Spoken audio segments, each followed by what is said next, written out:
Nice.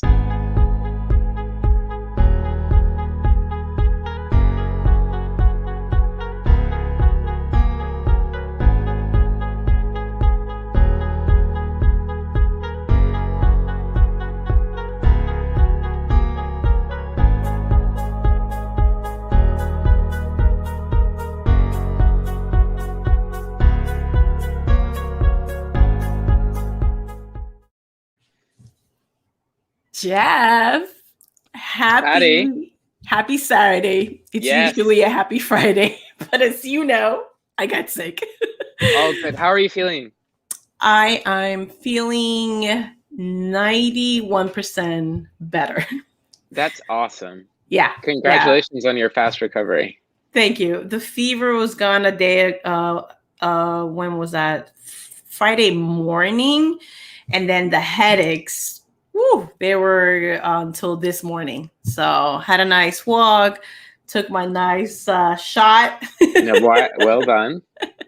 You crushed uh, it. Whatever it was, you smashed it. Water and Yeah, sleep. there you go. Mm-hmm.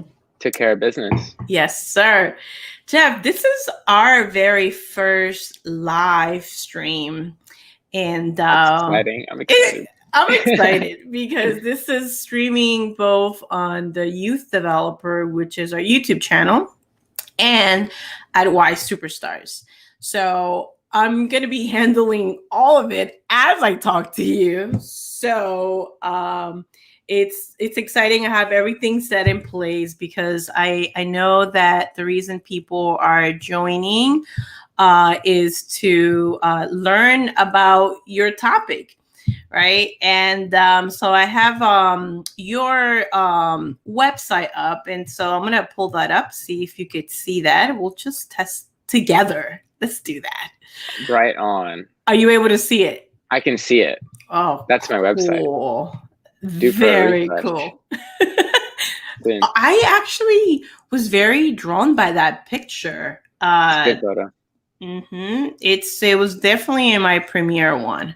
So welcome to the Youth Developer. This is for our YouTube channel. Y Superstars is the name of my company, and Y Superstars sponsors the Youth Developer, which is with me. My time and energy, and my editing and everything else. Although with live stream, thank you. This stays up, which is super cool. So, Jeff, as in every interview that we start with people's journey. Well, first of all, thank you for coming and spending your Saturday with us and sharing your story and the topic that we're going to be talking about. So, how did it all began with you? And I know it's on your website. And again, I'm putting the website here. One of the coolest things about live stream is like we could show in real time in here. So I would love to hear from your story, and I could take this off if it bothers you. Oh, no, it's good. It's great.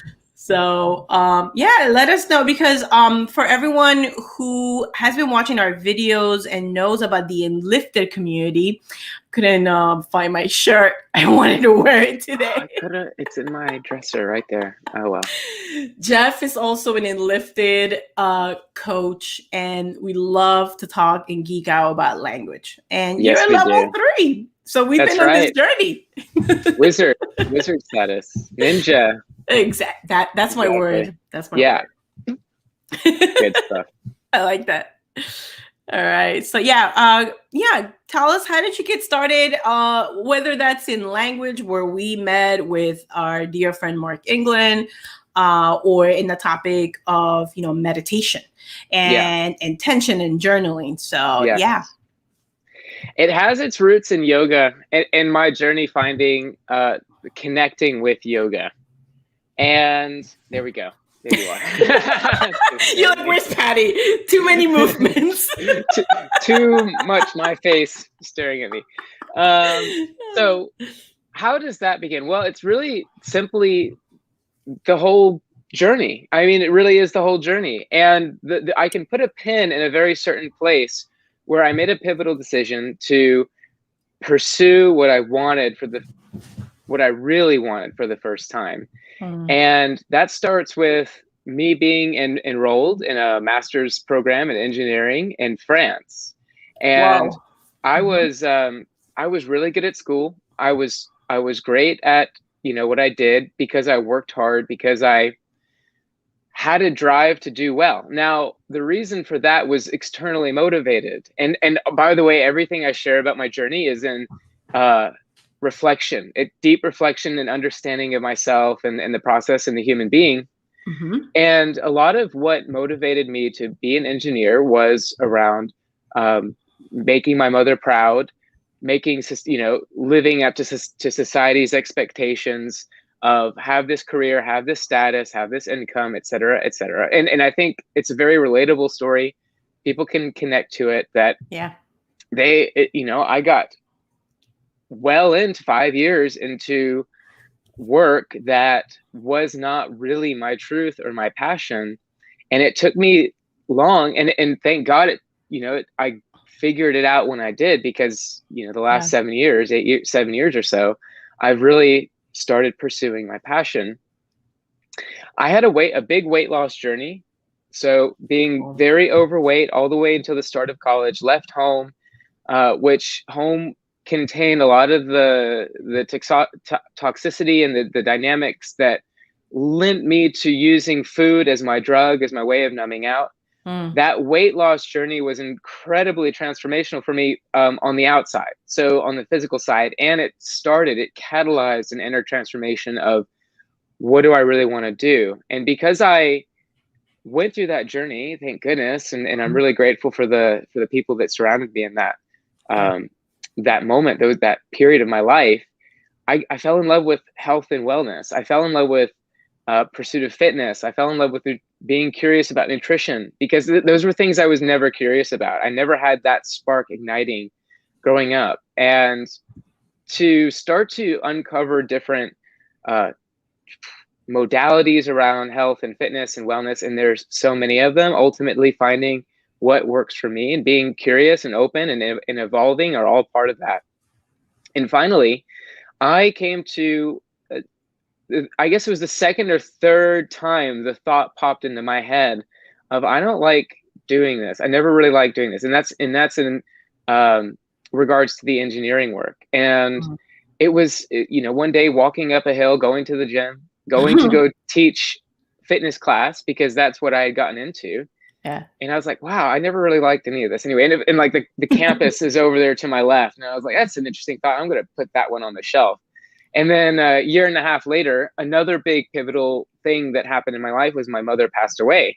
And I Oh, mentioned that when I was 22, and right. when I mentioned that, my mother was a big influence in my life for pursuing that career, Right. and her passing away was the really a big influence in me starting to detach from that, needing Mm. to uh, follow the footsteps, or be in her model of what I should be, rather than live my truth, live my life. So the Yep. second time it happened, the second or third time it happened, I was then in France studying a master's degree because I wasn't quite sure. I knew I didn't like the engineering that much, but maybe I could finagle it and find a way. Finagle is such an engineering word. Finagle it and find a way to link engineering, the thing I've spent 4.5 years of my life at that point, and connect it with health and fitness. And so my idea was I'm going to go study material science at this satellite campus in France because I love to travel. I learned that in school. I love to explore different cultures. It's Mm. in my nature. It's absolutely in my nature to explore. And that's just come through discovery, through, well, that couldn't be stopped. And it was the second time, and the master's degree was really hard, and by that time I had really transitioned. My energy, my fire was more towards group fitness, leading fitness classes and things like that. And I was in a small satellite campus with a mix of French students and American students and some other European students, and there was no group fitness scene happening. And I came from uh, Georgia, where Atlanta, which is a nice, relatively big city, where Yeah. I had a place for that in my life. I made that a big part of my life, and I enjoyed the year or the 6 or 7 months before I went from undergraduate to the master's degree so much because I really went into that. And I'd say about a year in, or 6 months to a year into my master's degree, it got really hard. It got really serious. And if I wasn't going to be able to commit to it, it wasn't going to happen. And that reflected in my work ethic. It reflected in just my overwhelming resistance to that course and everything about it. And what I did with that energy is I created a group fitness club. So I invited the people around me and we started doing boot camps. I led them. I found a friend who was a yoga teacher. She taught yoga. I got into yoga much more there. And I was leading run sessions. And one day I was coming back from campus and my head was so much in the gutter. I was focusing so much on this project I was way behind on, these homework assignments that I was like, they were way over my head. And I was like, how am I going to do this? And then it catches my eye, the soccer field that we did our trainings in, our boot camps. And the difference between that, like heaviness, gravity, overwhelm, to looking over and having I love that, was enough of to tear through the veil of what are you doing, dude? Like, you have permission to pursue that. And it was a big shift in my identity in that I felt it. Like it was then that I made the decision to say, okay, I've got to quit. I've got to stop and I've got to pursue that. And honestly, if things had been different and I hadn't come to that place at that time, I could well be an engineer right now. But really, I'm really grateful to have that moment. And I'm grateful that I had that decision and I stood by it. And at that time, it was health and wellness. I was dabbling in yoga, and yoga was something that was interesting in terms of getting a stretch. I was also very curious about self-development and human behavior and psychology for myself, really. And it's like, there's so many different things I wanted to do and I couldn't grasp them. I couldn't integrate them into my life. There was more resistance there. And, after reading dozens of self-development, psychology, self-help books, I started to see a through line. I started to see and connect the dots. Okay, they're all saying the similar things. Why in the hell can I not make it happen in my life? Like, is this, and I had this very depressing, like, empty moment of, is this all there is? Do I know it? Do I get it? And it wasn't like a conceited or arrogant thought, like I know everything. It was like, do I know everything? And this is the feeling I'm left with. And that was a very empty thought. And that feeling preceded that decision as I was walking back to my dorm and I saw the soccer field, and it was like, okay, let me follow this. And in that moment, I decided that was the time to quit. And very quickly, it's amazing how the stars align. The universe supports, God supports us who start focusing on and putting our energy on what really serves us. Yep. That's my experience. And within 6 months of that moment, everything aligned for me to go to London in the UK, where I had visited, and I found that they had a buzzing group fitness scene and everything like that. So basically I went to London to go be a spin teacher or go teach fitness classes or something like that. I was like, I want to be here and I want to do this. And it wasn't any deeper than that. And within like 3 days of being in London, I walked into the yoga studio, the House of Yoga in Southwest London, where I dropped in. I said, hey, and they gave me the flyer for the 30-day program. And at the time it was 30 days for 30 pounds. And I still, I changed to another college and started studying something different. And I was still in that mindset of, I'm going to go every day, because if I go every day, it's only going to cost me £1 per class. And so it was like that. That was $1 per pound. Exactly. And that was it.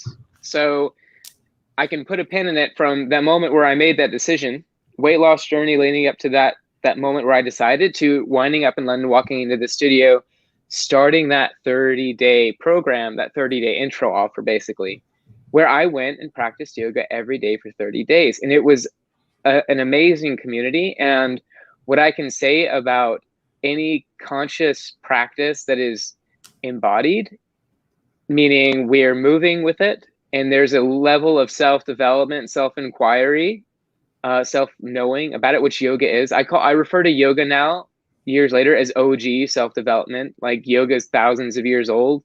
And we in the West, we think about yoga as, you go into the studio and you stretch, but really yoga was Yeah. a whole system, is a whole system for spiritual evolution, for waking up, so to speak, and becoming more conscious.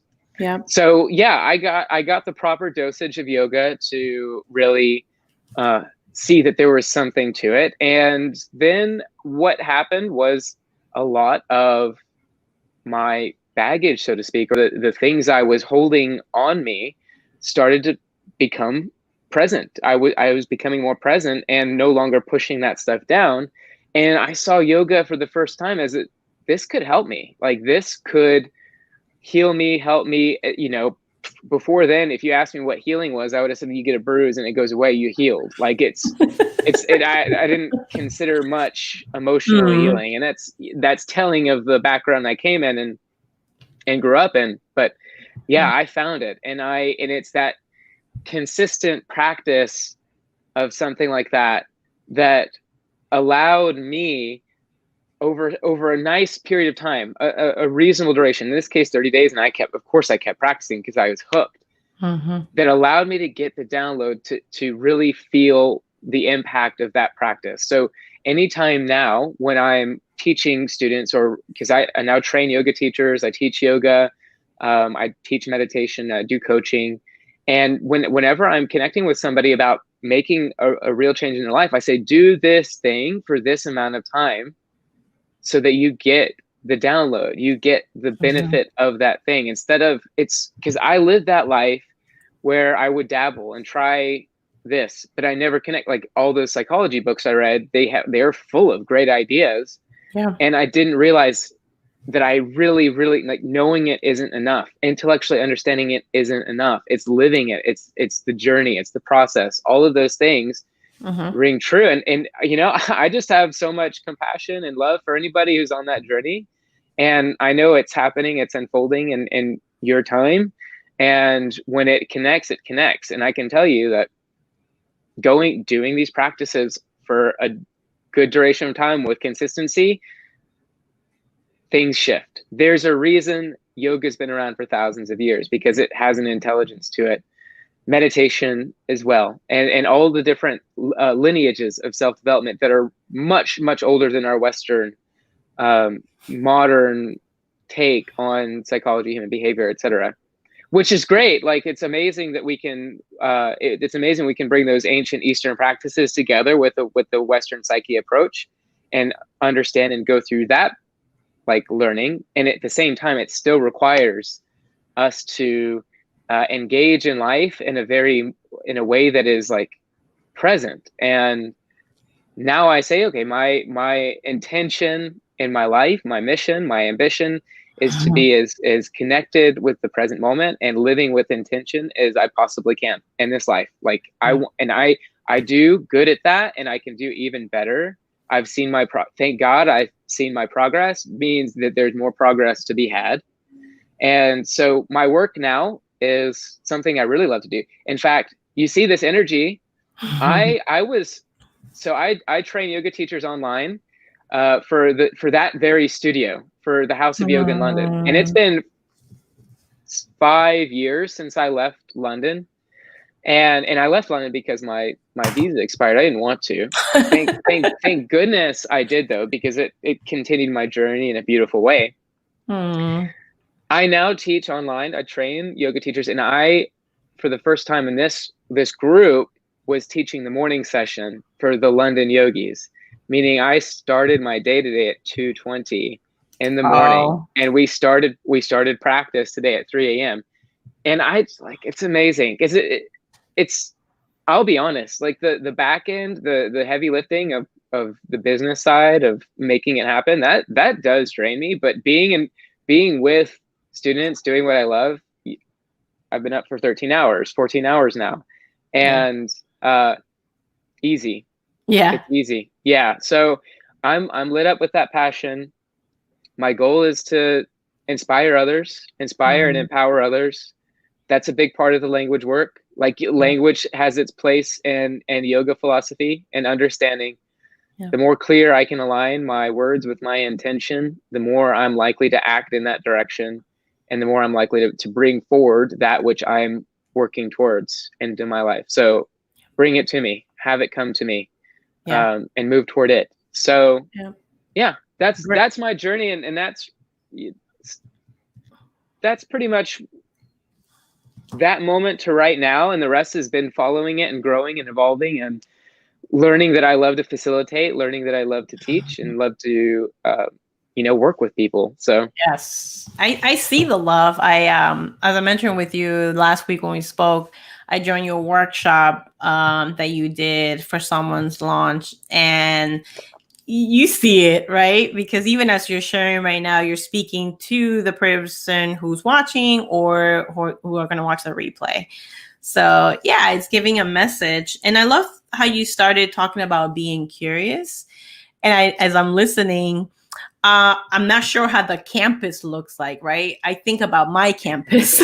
yeah, And when you said soccer field, I think about my soccer field. right.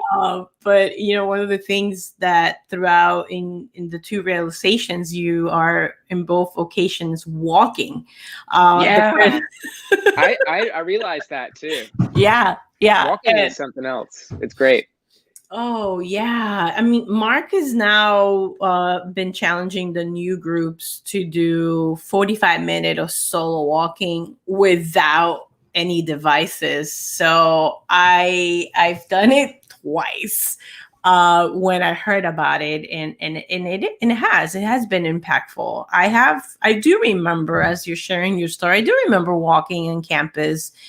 Um, and the one moment I remember is when I said, no more drama. Negation acknowledge. That was the conviction back then. Yeah, It was no more drama. No, I'm usually jumping into one thing or I'm pulled in. At least that was the story I was telling myself. And it was like, no, I have a choice to say no. No, I'm not gonna go clubbing because no, I'm not going to. I'm gonna focus on this. I have a kickboxing class to teach, and I'm gonna do that, right? No more drama. Like I went to school in Massachusetts, and my son, at that time I was from Queens, New York, and so there was a lot of back and forth. And when I made a decision that I was gonna fully, the first word that came was submit, because it's true. You do submit in a way or emerge myself in the yeah, campus life. It's I was walking too, and I remember, like, I know it was, the library was on the right side. I was going right into the bookstore, and it has like this path, and that's when I stopped and I said, nope, no more drama. And it helped too. I don't know if you know, Mary J. Blige has a song called No More Drama, so it helped to make that motivation. But and what I'm trying to say is that I was walking as well. hmm So I love that. Thank God I'm gonna go for a walk after this. I really do want to. I mean, I've been on the screen a lot today, Yeah. and in that walking without a device there's something magical about it. Like we're so, I speak for myself, Yeah. attached. Like I can go walk without my phone and count the number of times that I have the impulse to check some, just to look at it, and it's like, okay. Wow. And then when I give up and when I realize I don't have it, it's just, oh, it's such a nice walk. It becomes even nicer. Walking puts us with ourselves. That's what's happening. So we're doing two really cool things at once. Yeah. Moving our body, which Yeah. does wonders for our body. Yeah. Breathing air, so that's another thing. And Yeah. we're with ourselves and with our thoughts. And if we're walking and got the phone up and watching something or listening to something, that's an extra layer of extra stimulus that's Mhm. distracting us from ourselves. Yeah. When we remove those things, we get to be with ourselves. And this is when it can be scary. It can totally be scary, because the idea of a complete life change isn't for the faint of heart. And at the same time, Mhm. when the call comes, it's great to be available to answer that and at least listen to it and hear that pull, that tug. Yeah. Otherwise, we'll live a whole life without ever pursuing our true life. And that's what Yeah. That's good. And for those who are watching, if you want to put any of the comments, we actually will get to read them if they do come through, which is so cool about this platform. As far as like Jeff's story, on even the conversation we're having now about walking, have you had any realizations when you were walking, whether it's campus work now, last week, this morning, or the one that you're gonna have this afternoon, like That's right. Jeffrey and I are gonna have? In this very hot East Coast. I know you're in Georgia, so it's probably as humid as it is here. Yeah. One of the cool things too here, Jeff, I do have the website. When you said the House of Yoga, I wanted to know if there was a picture in here because that really intrigued me. Is it there? Not there. Let's see. No. Okay. I might have had one before, and there might be one buried in my website somewhere. Okay. I don't know. Okay. It's a studio in London. It's a place I consider home. Aww. I bet if I went to one of those fancy people, I say that I have a lot of respect for people with that deep spiritual intuition connection that can look at our energetic ley lines and see where our map out where in the world are significant places for us. I've had conversations. Adam Chin told me about a guy a person that does these kinds of readings, and I'm sure that that spot in the UK and London would be on there, and a couple of others too of significance. That is so interesting about spots like that. Wow. Yeah. Do you have a Mac? I do. In photos, it gives you that option to see in a map where all the pictures are. Yes. So that's very interesting. Oh, I like that. I'm going to bring that conversation up when I see him. I like that a lot. Yeah, totally. And you might need to pull me into it to clarify because okay. I'll have to remind him of that conversation. You got it. I love it. So I know that one of the things I know you and I are here because our friend Mark England, my new friend Adam Chin, right? I have not met Adam in person yet, but I know I will very soon in August. And as far as like intention and journaling and meditation, so the relationship between those three things. I would love to get to know I'm going to get out of this screen. I'd love to know your input about that. Yeah. I remember first having this, I'm playing around with this. I was like, too close.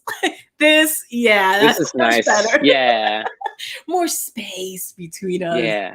Yeah. So because you and I love journaling, I know you have a 30-day journal. Mine's in it's cooking. It's still in the oven. It's not out yet. Talk to us about that. I do have that if you want me to pull that in, but I thought that was something that we could chat about. Connecting the dots between meditation, intention, and journaling. Yes. Okay. So, first of all, meditation is as old as time. It's been around for a long time, and it's how we have practices like yoga. It's how we have conscious practices, lifestyle practices, because before cell phones and TV and radio and all the bombardment of stimulus, people were with themselves, and when they were with themselves and they chose to really be still and connect, they got the downloads. They got exactly what we're talking about. Like, this wisdom is in all of us. It can come through all of us. Sure. So that meditation practice is the craft, the art of paying attention, becoming more present and more aware. So in meditation, I seek to notice when my mind has wandered off. First of all, have a relationship with my mind such that I know that it is not me, and recognize that I could step away and observe. And that space created, there's there's opportunity for grace. So there was a time when back to the moments where I was reading all those books and learning, and in that phase, they often referred to the importance of being present. And I remember walking into the living room one day, my dad was there, and I said, Dad, what's so important about being present? And I said this, I'm here, aren't I? Like, how could I not be present? And it's hilarious to me now, because it's both funny, and I take it very seriously, that I completely missed the boat at that point, missed the point that if my mind isn't here in this moment, connecting with you or doing what I'm doing and being in that, then I am not present. My physical body is always present, sure. My attention, though, is somewhere else. And I have the ability to choose where I put my attention. That is the superpower. That is our greatest gift, in my opinion, is our ability to choose where we put our attention. In today's world, where our attention is a commodity. People spend, I would put money on it that trillions with a T is spent around the world on how to get people's attention to sell products, because attention is energy. If I have your attention, I have your energy. We can connect with that. We can realize that if you're with a person and you really want their attention and they're on their phone, you feel an energetic difference than if they're looking at you listening. Attention is energy. So in this world where attention is commodified, and it is of paramount importance to recognize that I have responsibility for my attention. And it has been a whole lifetime of dabbling in distraction that I've been practicing, and that the practice then becomes to reclaim my attention again and again and again. That's meditation practice for me. Meditation practice also allows for the opportunity to experience the state of being, which is meditation, which is the state where there is no story. There is no this I, it's connection with everything. And that's available too. The more practical that's there, and that's a beautiful experience. While we're humans, the more practical part of it, though, is recognizing again and again and again that I have responsibility for my attention, and where I put my attention, I'm putting energy, and that energy is going to line me up to go for what I want. So two things. I got to be sure of what I want. I got to do my soul searching. I've got to, what does that look like? It simply means being present with what I'm drawn to, following my heart, following the feeling, stepping into the fearful experience of going for it, whatever that looks like for any individual, and moving through that energy of that. The fear is there because a part of you, the part of you, an illusory part of you, has to die for you to become the next person, next version of yourself that really does want that fully. And so that's why for me, that's why it's scary to follow our dreams, to follow our heart, to follow my heart, because sometimes a part of me has to die. And sometimes I'm not ready for that. Sometimes, it's baby steps, and that's okay too. So recognizing my responsibility for intention makes it paramount that I sit with myself, be with myself, connect with the nature of my mind so that I can be very skillful in orienting my attention. Writing things down is a really, really good way to develop that relationship of where's my attention going? Where has it been? What am I dwelling on? What am I focusing on the past? What story am I creating now? In the present moment, there is no story.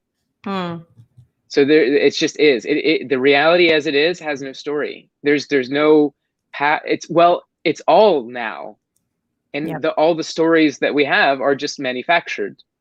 So when I have my attention and I'm able to orient it, writing things down is a very, very useful way of grounding that and seeing it, and being able to see my patterns. By the way, everything that I do unconsciously, meaning the moments that I'm not connected with my attention, I'm distracted, I'm off on autopilot, which is a human thing. Is we go on autopilot. It's part of our function.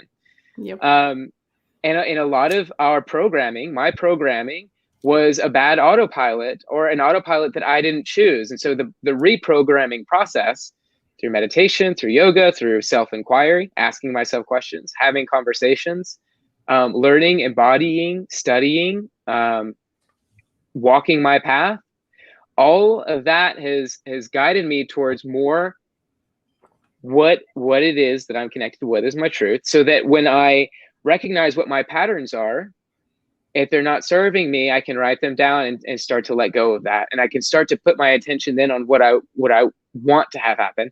And then what's beautiful is that the human mechanism I can put really good habits on autopilot, like meditating can go on autopilot. And not to say I meditate on autopilot, but my showing up for my practice is as easy as brushing my teeth, because it's simple. Like, I've done it enough that it's baked in. Yeah. So writing things down, knowing the relationship between my mind and my attention, and putting my energy where I want it to go, and the journey of self-discovery to understand that. And everybody's journey with that is sacred, and it's in its own time as well. I really believe that. And I'm still in my process. I'm still figuring that out. The next thing is to align that with, so that's what we call an intention. What do I want to embody? My intention. Intention, you break down the word, it means to try. The Latin roots, to try. What do I want to put effort towards? Where do I want to put my energy? So if I have an intention, and this is why my mission in life is to become more aligned with my intention, so that as many moments throughout the day I'm living with intention as possible. The moment I get off of my intention, it loses the energy.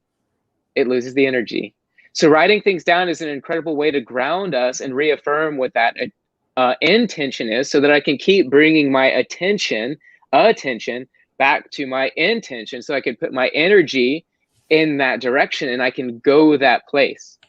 And everything that rises up between me and where I want to go is exactly what I need in order to get to be that person, to go where I need to go. So they're no longer obstacles. They're no longer challenges. This is what I need. This fear, I need this fear. I need to learn that if I step into this fear, I'll still be alive. I'll still be okay. That's the reprogramming. So the meditation practice is about becoming present and aware enough to know what I want, to know when I'm distracted, and I can come back with grace to the present moment to realign my action back with my intention. The journaling practice is grounding that. It's seeing it. It's bringing it down onto physical. I keep tapping the planner onto physical level, so it's no longer exactly. So it's no longer floating around in the ether, difficult to grasp, because the difference between a dream, creativity. We can look at two different ways of looking at creativity. A creative process of having lots of ideas and inspiration.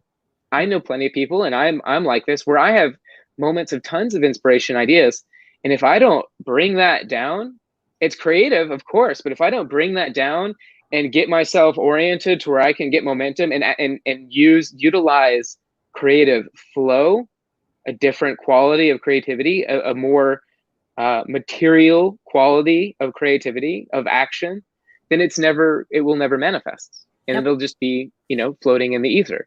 Exactly. And I now live a life where I let those opportunities go and never became that person who could have become by manifesting, by going after those ideas and ambitions. So that's why it's a magical trifecta. I think that there's other aspects outside this that are equally as important. Learning how to take care of ourselves physically, our health. Let me talk about health. Health is a fourfold thing. It's my physical health, my fitness, how I'm eating, my nutrition, my mental health, my relationship with my mind, my relationship with my inner critic. How much energy will I give my inner critic, and attention will I give my inner critic, and how much can I undo that perfectionist or whoever that is living inside of me, that is the antagonist to my protagonist story.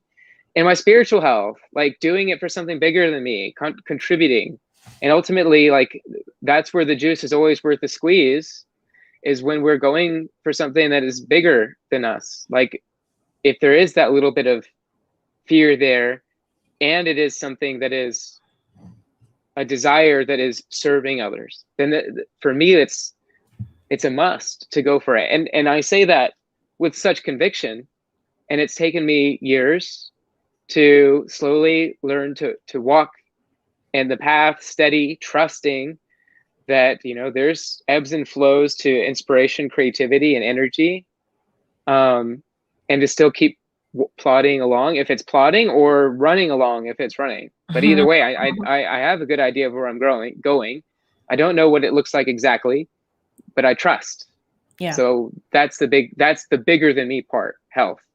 So taking care of those things of our health and being in the world goes hand in hand with writing things down, getting more present, learning to be more present, and putting our attention on our intention so that the action I take is aligned with that intention. Yeah.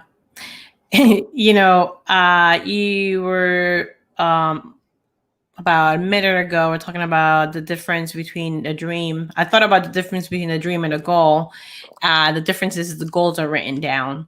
And I love that thing where when we share, dreams are like right here, right in our face. When we write it down, we give us some space between us and our dreams. We actually have a question, Jeff, and then it came up when you were talking about attention. So I grabbed my Post-it and I blacked it off so my eyes can keep on you, because I easily get distracted, and I wanted a cookie for that. Okay, so here goes the question. Let's put it up here. This comes from Janito. That is my husband, and the reason why he's Janito is because it's honey plus Guido. Okay, let's see what he's got. What is the best way to get into yoga for a complete newbie, and how to choose a program that takes into account the journaling and meditation practices that you are talking about? Cool. Thanks for joining, Janito. Absolutely. So for a complete newbie, I would say you're connected with, I would imagine you're connected with the value of journaling, right? So we have that check. Then you're looking at yoga and meditation, and you want to integrate those three together. So I would, in the world today, look for a space or community around yoga, and I know a couple I could share with you, that is teaching yoga, and you can start to practice regularly. And it's one of those things where it's really, I was lucky. I will say that I was really lucky because I fell in love with the community, and it made it really easy for me to stick to yoga. I know that there are habits and skills that I've banged my head against the wall trying to make it a thing with a ton of resistance.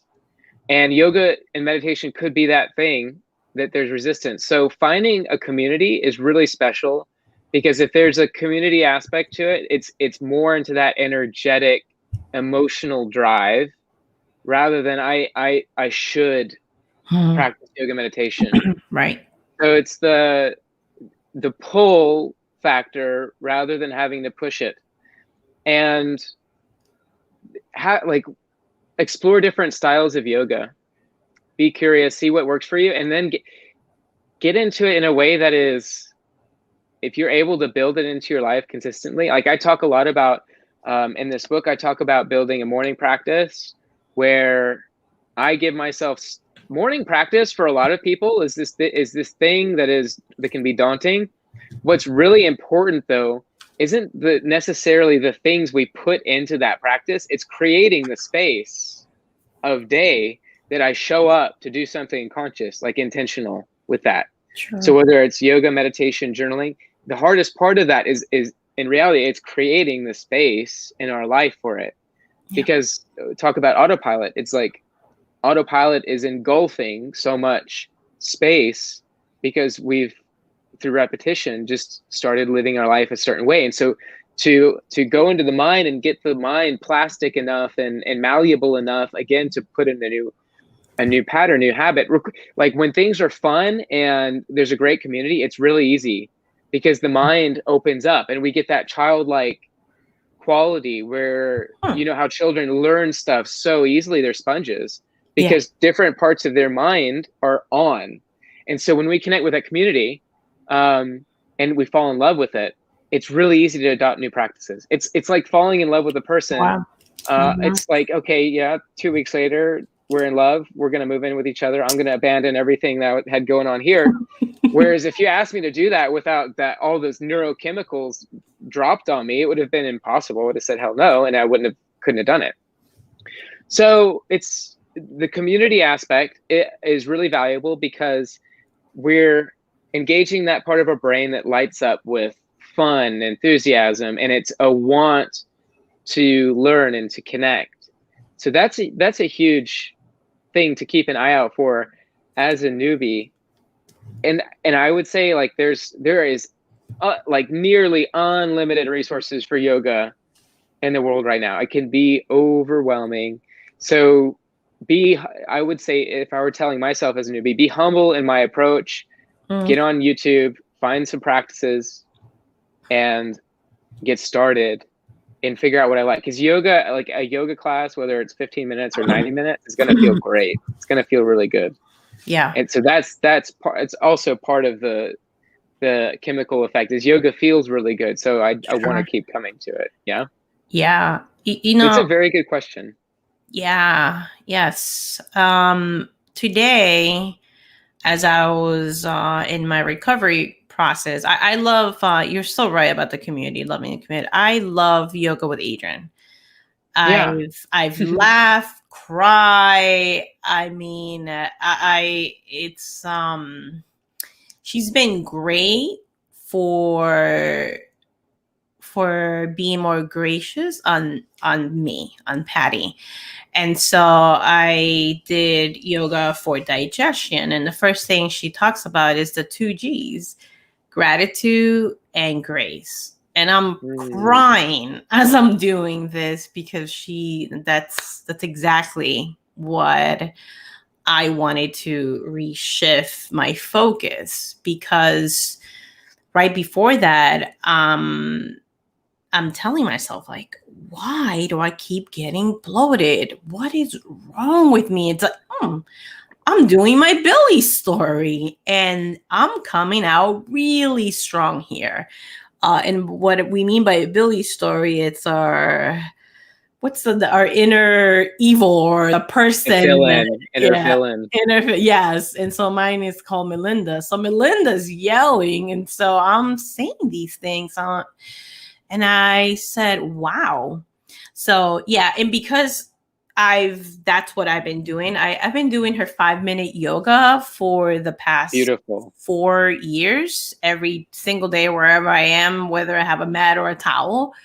And yeah, and you're right, because it's Adrian, I have a deeper connection to what she's saying. And it does open up everything. It makes it fun. And, you know, and then I get to go and watch another video about grace and from my other YouTuber.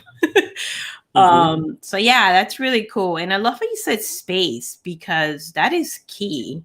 Because it could be anything for any newbie. If we want to get into anything, whether it's sport, taekwondo, anything, piano lessons, singing lessons, it's creating that space. So can you talk a little bit more about that? Because that, when you said creating that space, can you tell us more about that? Yeah, absolutely. Well, also, thanks for the question, because starting on June 14th, I'm leading a free 5-day program through the House of Yoga called Meditate to Create. And it's Meditate to Create Space, right? And that is the ultimate program for people who are beginning, because it is about creating that space. It is about introducing the benefits of meditation and the experiences of meditation. And there's journaling and that practice as well. and I go live every day that week, 14th through 18th, to guide meditation and to answer questions. So that's available, yeah, for you guys. And it really is about creating that space, because it's a big part of my story, and it's where the morning routine comes in. Mm. And when I moved to London, there's a fantastic what is it? Old phrase. What are they called? All sane?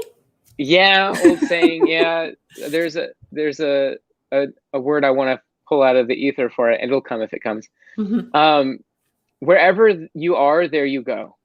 Wherever you are, there you There go. you will be. A proverb, something like Okay. that, right?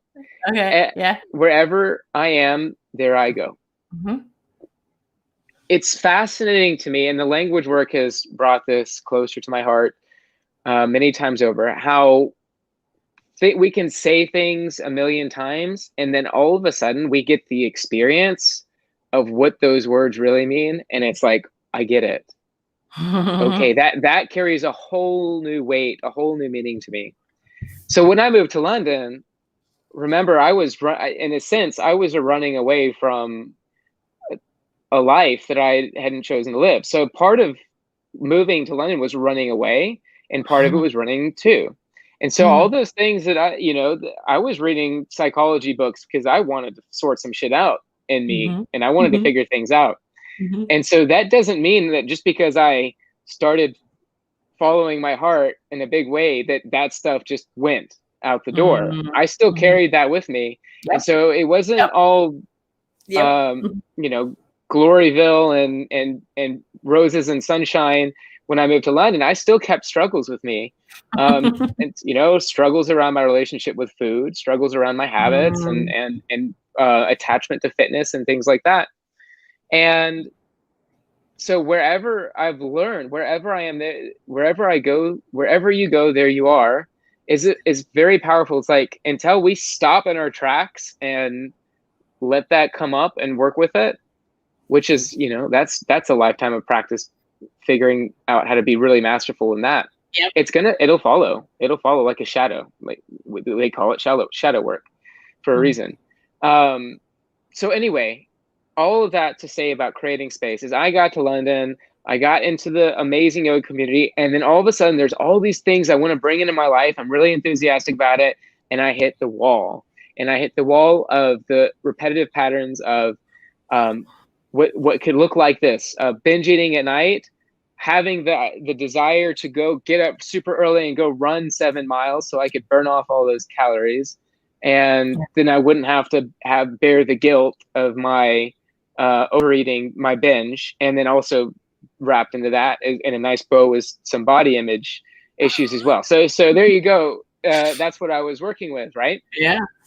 And so that would happen. And of course, I would be food hungover the next morning, would not get up. I would press snooze until I had 5 minutes to get my ass up and brush my teeth and get out to class. Yeah. And I got so tired of that. So it's a very different mechanism. In terms of creating lifestyle change, there's different mechanisms. There's one where I talked about community, and these centers of the brain light up, and it's joyful, and it's so easy, and everything, it just comes in its full bloom. It's springtime. And there's the other one where it's like, I am so sick and fed up of this shit, I've got to change. So thank God for either one of them, really. Yes. Because if I get met with, I'm so sick of this, it's got to change, I'm gonna change. Like if it becomes to that in my mind, that's ultimately the decision where we cut off the other behaviors and say, this is what I'm going after. Yeah. And so in that process of having a couple of weeks of that very vicious cycle of the behavior that would lead me to not waking up and doing the desired practices and having the energy that I wanted to have in the day. And of course, that spinning around in my head all day too, like it didn't leave me that morning, led me to, okay, I'm in the studio. I've started a 40-day program with the community. And I say, look, I said it out loud before I knew the power of casting spells. I cast this spell. I said, I'm going for the next 40 days. I'm going to wake up with enough. I'm going to give myself at least an hour before I need to get ready. And I'm going to figure out what to do with that. And meditation was number one on that list. So I started meditating 5 minutes, 10 minutes with an app, and it felt like an eternity. It was like, oh my God, 5 minutes, really? Felt so long. And I connect, I relate to that beginning in meditation practice. What I found though is because I said it out loud and I said it to a group of people and we were engaged over that period of time, is I did it for 40 days. I started meditating for a few more minutes longer. I would do my yoga practice. I would go to the studio, do yoga practice. Yeah. So it was beautiful. And because I committed to that, because I was so disgusted with that way of being before that I had to shed that skin, I created the space. And it's interesting because the relationship with that space has changed. When we create space when we work and fight for it really hard, what happens is then there's an attachment to it. And that well, this is my experience anyway. That attachment to it becomes its own unhealthy thing. So it creates an edge. It's like, no, I can't do that. I've got to do my morning thing. And no. It's very boundaried and very protective and very like rigid. And so I had that space, and I wouldn't trade. Like, that space is better than no space. Let me tell you, it's worth protecting. It's worth guarding and fighting for. And then there's a time to relax and settle in and like let the fruits of the work land and be in receiving and know, and like, and my life is a lot more at ease now and graceful now. And it's like that way of life is integrated. It means it is me living more consciously throughout the day, is embodied. Like it is on autopilot for the most part. So I still have work I can do, and I'm really proud and grateful for the hard work I did put in to create that space. And it's as much about setting boundaries. Space, if you think about space, it's, well, I'm saying it as it's a time frame. So it is existing as a time frame in our 3D world. It's a time frame of I'm going to be there and do some things with that time, not the usual hit the snooze button until it's time to go. So it's a commitment, and it's a strong boundary. It's saying, okay, this is what I'm going to do. I'm going to live up to it. What worked for me and what tends to work for people is the social accountability factor, because we as social animals, it is important to us at a very deep part of ourselves to, when I commit to something, to show up for it, because I've got skin on the line. I've got my word on the line. And it's cultivating a quality of being a part of me that is really honoring my word is very important. So with that, it starts with very small wins. Say I'll do something and do that thing. And that matters. And that's a masculine energy. That is the antithesis to flow. I'm going to go with the flow, and I'm going to, see what happens. And I have friends, amazing friends that are just in flow, and I'm inspired because I'm over here a stress bucket about, I said I was going to do this at this time. Why the hell are we still here? Kind of thing. But so it's a dance. Ultimately, it's a dance between structure and flow. This is life. And so creating that space, for me, started as being a very committed and serious. And there was a curiosity to it, an openness to exploring something new, thank goodness, of making that time in my life to do conscious things. And for me at that time, it was meditate, take good hydration, and practice yoga. And so that's what I did with my space.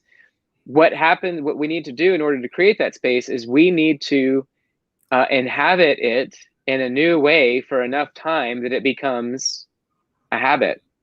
And think about habits as like 21 days, you've got wet cement.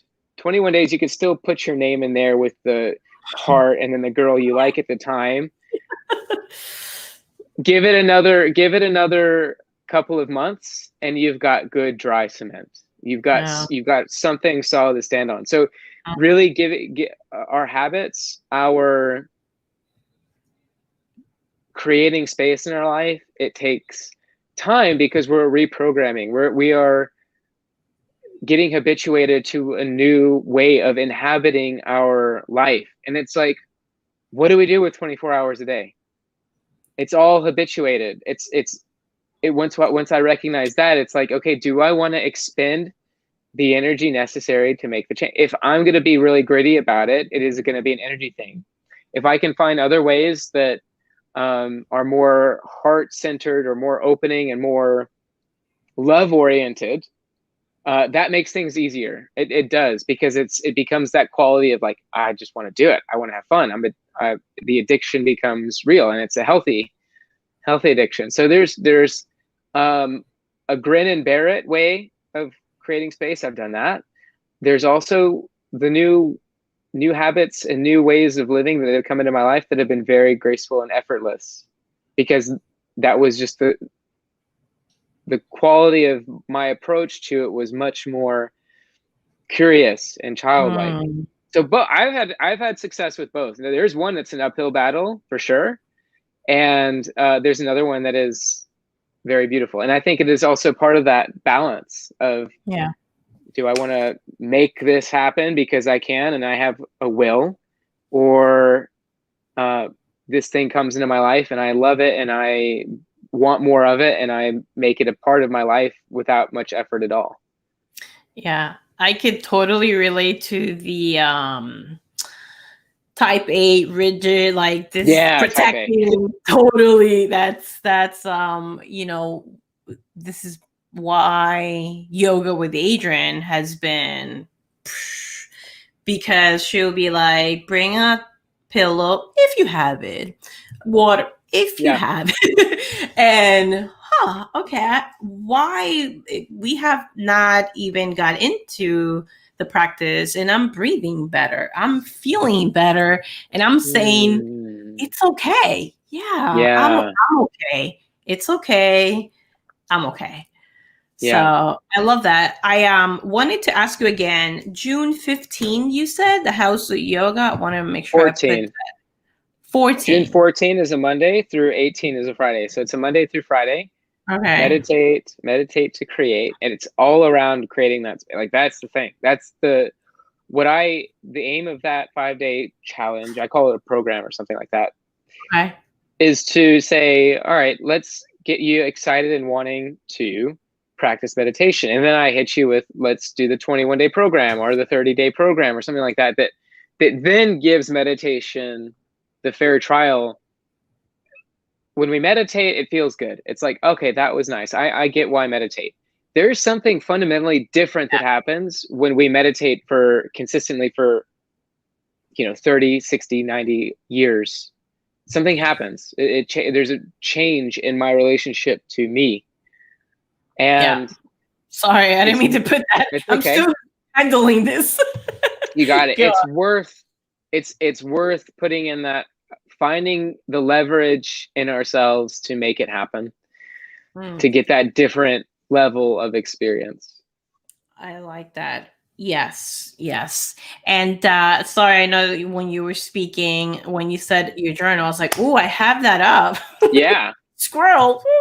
So my apologies for that. But let's add this in, and let's wrap up with you sharing about your journal. I'll put the link, or if when you get a chance, Jeff, after the interview, if you could go to the social medias and put the link to the House of Yoga. Yeah. Yeah, perfect. That would be great. Let's end up with your journal. Is that that's what you're calling it, right? It's a meditation. I got it. Meditation. It's called a planner. If I make it another version, this is version 2. I'm likely going to make a version 3, where I call it a meditation guide, because it's a guidebook, and there's journaling is a big part of this. The first third of the book is around meditation, creating space, setting up for meditation practice. There's intention is built into it as well. And then you get to use your technology and scan the QR code, and that gives you access to 30 days of guided meditations from me. And you start with day one. Can't see. Day one, you set your intention. What's my intention for today? What is my pre-meditation ritual? So when we're setting up to do a new habit, it's like, how can I make this as easy and as simple for me to show up to it as possible? Like you were talking with yoga with Adrienne. She makes it really easy to show up. So the easier it is for anybody to show up to their practice, whether it's running in the morning, get your clothes out and put them at the end of your bed. Let's make it easier. So setting your intention for the day, pre-meditation ritual, you practice meditation 10 minutes, and there's space here for journaling. So getting out the contents that are swirling around in your noggin, get them out on paper, see what happens. Do that for 30 days and see what happens. And without fail, people who go through the program have a very nice and enlightening experience. And I've got people so by the way, you have access to a community. When you scan the QR code, you have the opportunity, you have the opportunity to join my WhatsApp community, where every other month I do a 30-day support program where I'm in there, and I get a bunch of people in there from around the world to go for 30 days. And we're supporting each other. And every day we put in an emoji saying I did it, and whatever shares come up, and people have like become great friends through that. There's one guy in there who's been with me since he found me on Instagram, Alfredo, and he joined the first one. That was 2 years ago. And he's still in there dropping emojis every day. That's fantastic. Awesome. So it's a great place to put in, myself, put myself out there, put yourself out there, meet new people, and do it with the intention of getting more deeply acquainted with a meditation practice. And I want to, my influence in your life would be such that like I'm a ninja, and it's like, I want to support you with the tools that you can make it your own. Like I want it to be your own thing. It doesn't have to be my thing. Meditation is your practice. Yeah. So I want to make it easy for you to connect and get your inner wisdom on, and realize that it's all inside. It's all inside you. And if you can slow down and connect with yourself, then there's so much infinite resource to tap into there. Absolutely. I had that pose ready to go before our interview. You saw that ninja move, right? Click. Yeah. You're a DJ. Look, this is really easy for me. And I when I'm on the Zoom, it's so funny because I work with other teachers on the teacher training, and it's for the first 6 months of our doing them online, they had to send me the link because I was like, I don't know where to find the link. And if God forbid I was the host, because it's like, what, we have to do breakout rooms now? Like, I don't know. Yeah. I figured it out. Like, I've got it now, but I'm notorious for. We have the link on Facebook, and we have the link up going on a youth developer. So Jeff, you rock. No, I mean, thank you. I received that, and you rock, my friend. Thank you. Thank you for receiving that, and I receive it too. Yes. I love, first of all, we got to play with a live stream. I'm very excited about that. I'd say it was rocking successful. Yes. And this is our second conversation about this topic. And for myself, getting back into meditating, because I used to have what's it called, Headspace. I started with the 10-minute 10-day challenge, and then I kept going, and then I bought the app and I didn't use it. And poof, it out of sight, out of mind, basically. And so I'm excited to get that back right after my yoga, because that was my routine was yoga, journal, and then meditation. So so thanks for inspiring back, and to seeing the connection, because when they were connected, I had very different mornings. So I Mhm. appreciate you. Thank you for everything you shared. And for you, the listener, and those who are watching live, thank you for joining us live. Thank you for those who place comments on Facebook. We appreciate your attention and Mhm. intention for Your being, energy, yeah. yes, and your energy for being with us today. So I usually say healthy us, healthy children. The youth developer, we believe that the best form of youth development is by us, the adults, you, me, Mhm. us, but living life to our fullest, to our full God given potential. Jeff, Amazing. thank you so much. And we'll see everyone at the next live stream. Yes, awesome. Bye. Bye.